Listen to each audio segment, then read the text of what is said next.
To create a YouTube banner in Canva, you want to come to your templates here and search for YouTube banner. Click on create a blank YouTube banner. Let me rename my documents, and I would go over to design here to find templates I want to work with. You want to go through this template, or if you have a specific niche you're working around YouTube, you can just quickly search the niche here. I would select this template just for starters. Our banner has opened in the editor, and I want to go over to elements here and come over to shapes. I'll click on this rectangle shape and I'm going to fill it out into the screen. I will change the color of the shape to black, and I'll go to these three dots to come to position, and under position, under advanced here, I want to change the width of the shape to 1536 and change the height to 423. This is the safe area. I've aligned them to the middle and to the center. This is the safe area where will be shown on the YouTube mobile. So everything you want seen on YouTube mobile should appear here.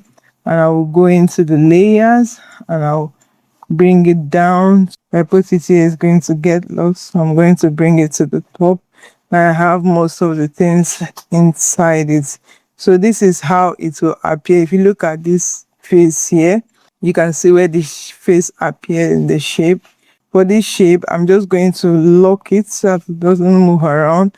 So I can just come here and see where I want to center things. If I come here, I want to select this, and this, and select the subscribe to pull it into this shape that is seen in the design.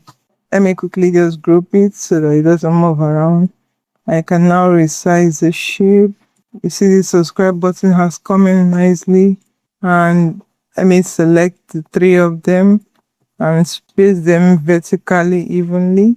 You see this name has beautifully entered into this safe area. If you want all your face to come in, you want to click on this frame. I'm going to select these signs here so that they follow the frame. When I resize it, pull it in, click on the frame. Now you see most of the hands has come into the design. We have our safe area set. We want to go back into the layers and scroll down and click on the safe area. You want to unlock it and delete this. And once you're happy with your design, you want to click on share here and click on download and download your image as a PNG. You hit on download.